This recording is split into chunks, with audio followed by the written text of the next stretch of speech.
Welcome to another episode of the Insync Insurance podcast. I'm your host, Dawn Cross, and today with one of our very own, Sarah Hatchard from the marketing team. So, welcome Sarah to the podcast. How are you doing? I'm very good. How are you, Dawn? Yeah, not too bad. So we thought it'd be best to speak today about marketing tips for your beauty/aesthetics business. It's very hard to start your own business or even do freelance. We thought it'd be fab to give you some more tips on how you can get your business out there. So, Sarah, I have a question for you first. What social media apps are the best to use in your opinion? So the two main ones, obviously the ones we use day to day, you've got your Instagram and your Facebook. Instagram is a very visual platform. It's pretty good for showcasing your work, your portfolio. The more aesthetically pleasing profile is optimal. It's your first impression of it's your customer's first impression of your business. The same for your Facebook account. It should be roughly consistent with your Instagram account, but with maybe a bit more diverse content. No, I completely agree, and it's especially because it's you're working on visual, on faces and hair and everything else. So if you can show someone this is something really cool that I did the other day, they're more probably going to come to you if they think, oh, actually I'd really like a balayage and I saw that you did a balayage, it looked really pretty on Instagram. So it's just as simple as that, really. You just got to show yourself off on the more kind of image apps, I think. Basically, TikTok's quite a good one as well, I reckon, for showing those transformations. Everybody loves a transformation where it's like the before and after. So look at this, really dull hair, and look, we made it all rainbow coloured, and it's really lovely for audiences to see, and they'll stick in, you'll stick in their brains because they'll be like, they did that really cool cut. So if I ever wanted to try that, I know who to go to because it looks fabulous and I want to be in the TikToks too. And, audience participation on the literal sense. So how frequent do you reckon people should be posting? So it's really important to be quite active on social media, but not too active. So maybe twice a week, maybe depending on engagement, maybe a bit more. But yeah, it's very key to be present, but not overly present. And finding the sweet spot will be important for your business. Definitely. And I think a bit of advice for anybody, I think I've tried to do this past, is you don't have to be posting every day and being super active every day, because at the end of the day you still got to run your business and do your treatments and whatever you get up to. So don't feel like you have to be on social media so much, because also I think that would give you a bit of burnout, and actually you just don't want to do social media, and it's not very healthy, I think, for anybody to be on social media absolutely constantly, unless it was your job. Yeah, absolutely. So what do you reckon as well, Sarah, with what's key with an online presence? So obviously we're saying they should be on social media relatively regularly, but what should they actually be doing? I think it's quite important to have a strong brand and a brand personality on social media, because your social presence will be your clients or new clients' first impressions of your business.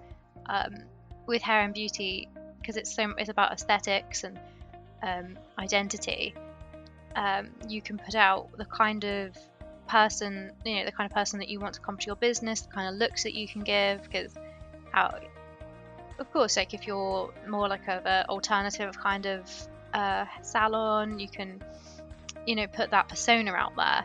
Whereas, there's a lot of people who aren't going to be looking for that, and there's people who are specifically looking for that. And that's just a good way to get people through the door. Oh, definitely. And I think as well, it's good just to interact with the audience as well. If there's any questions that people post on your Instagram, maybe, or maybe you get private messages like DMs, and it's good to also just show up, because some people may just use it and then that's it. They don't really look at it again until next week, and it's always just so useful because it can make or break having another client. Even if someone's asking a question, they never get an answer, they probably don't want to come to you because you didn't answer them, which is such a small Yeah. thing, but sometimes it can make such a difference to your business, and people can see the Indeed. human side, which is you. Yeah. So I reckon as well, what's some of the free marketing resources do you reckon would be good to recommend, Sarah? I know I've got a couple in my head. Yeah, sure. So one of the important things is when you're managing your social media profiles, it can get a bit messy. So keeping it all in one place is pretty productive. So one that I use regularly is Hootsuite, which has different plans on there. So I think some are free, and but you can go onto paid plans. Alternatively, you've got Agora Pulse. That's quite a popular one. There are a sea of options out there for content scheduling for social media, so it's really good to start looking around, shopping around what like features are most important to your business, like whether you need multiple accounts. Yeah. No, it sounds really good. I personally would recommend as well canva.com. It's really good for if you want to create infographics, if you want to design like a Facebook header, or even like your own laptop background and stuff. You can do that now as well. I see a lot of people doing that. So if you're unsure about designing and stuff, it's really simple and easy to use, and it's like not like Photoshop where some people might feel really out of their depth and also can't pay the Adobe subscription. So that's one Yeah. I definitely recommend. What about Yeah. for emails and stuff, Sarah? Is there any good ones there? Oh, the old emails. We got MailChimp is always a solid choice if you're putting together newsletters and email campaigns for your existing customers. Yeah, no, that's really good. I think there's also a whole range of different emailing stuff as well. So if MailChimp doesn't kind of crack up to what you would like it to be, there is other services out there. Bearing in mind that we just recommend what we've used in the past, so please don't take our word for gospel. Like, make sure to look around and see what you find is best as well, because you never know, you might find something and we're not even aware of that might be, brand new and fabulous. So definitely. We also recommend, with a lot of the Facebook, Instagram, and TikTok, a lot of them do have in-app editing as well. So don't worry too much about video editing and picture editing, because actually you can just use those and they're free and they're part of the social media platform app that you're using to advertise yourself anyway. So it doesn't take a lot, and don't feel like you need to do a crazy amount of editing, unless of course you might be doing a video production business, but that's not what we're on about today. So However, Fiverr is a really good resource, isn't Ooh. it, for getting content together, graphics, things that might be a bit more ambitious.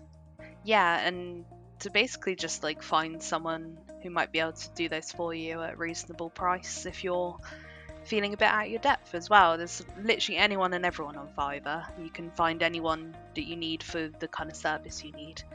I know I've looked on there a few times and gone, wowza.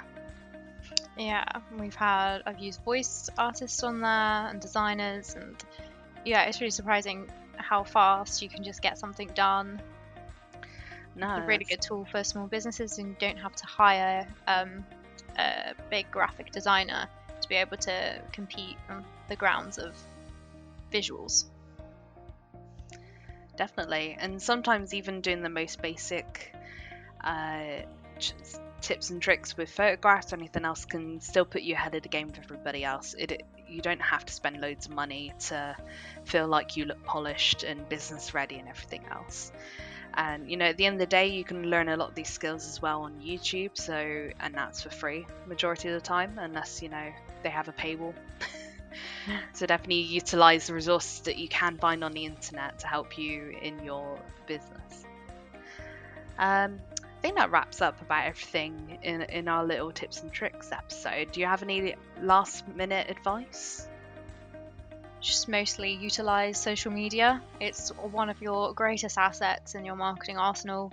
You can put so much up on there, from just pictures of your work, which is just key for a visual business like hair and beauty. You can get people engaged with your staff. and showcase people's styles and what they're bringing to the business. Rewards and competitions, just anything to get people engaged and excited about your business. I think it's so key to just showcase everything, and just then people can know you. Yeah, like the experience of your salon.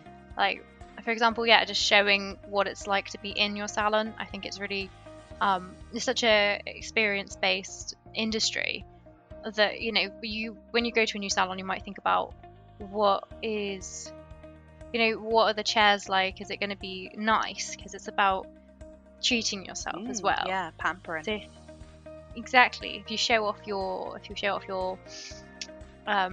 products and things that you'll use, and like describe maybe what they smell like a bit, maybe create a vision of what it's going to be like for your customers. Yeah, and then I think that's the whole point as well, is there's like an end game or like an end product you want them to have. And I think part of that is the experience. They want to dedicate the time and money to sit in your chair, and it'd be nice to see kind of, you get treated well, you get offered a cup of tea, maybe there's like a free hand massage that's part of it that you offer. You should definitely show that, and advertise or a nice it. glass of champagne. Yeah, or champagne, that's always a classic one. I think very fancy.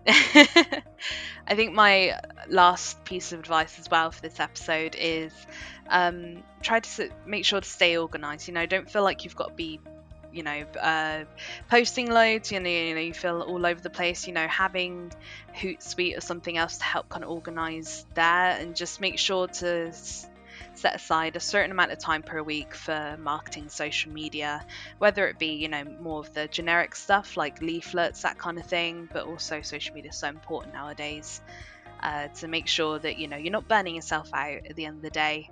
You are one person, you need to look after yourself, and don't feel like you've got to do a crazy amount to keep up with some competitors that might even have their own social media person just doing that whilst everyone else is doing the treatment. So set aside like an hour or so each week, being like, I'm gonna post this and this, and I might see if some clients want to do some TikToks, and Bob's your uncle. Well, thank you very much for coming on for this discussion, Sarah. It's been lovely to chat shop with you. It was lovely. Thank you for having me. It's all right. And I hope some of the tips and tricks has helped our audience as well. Worst case scenario, just do some research, see what's out there. There's plenty of resources to help you get started if you're stuck. And if in doubt, just ask around, interview your peers and be like, what do you like to see on social media? Can't go wrong, because that's the people you're going to be targeting at the end of the day. Thank you to my guest today, Sarah Hatchard, for sharing her insight on marketing. If you want to know more on how to market your beauty and aesthetics business, head to our website, insyncinsurance.co.uk, where we have more on our blog with posts written by our brilliant experts. I've been your host, Dawn Cross, and tune in next Wednesday for another episode.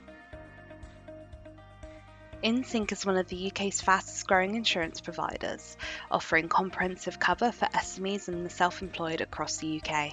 Our expert team can tailor your insurance to meet your individual business needs and compare prices from our Lloyd's of London approved partners.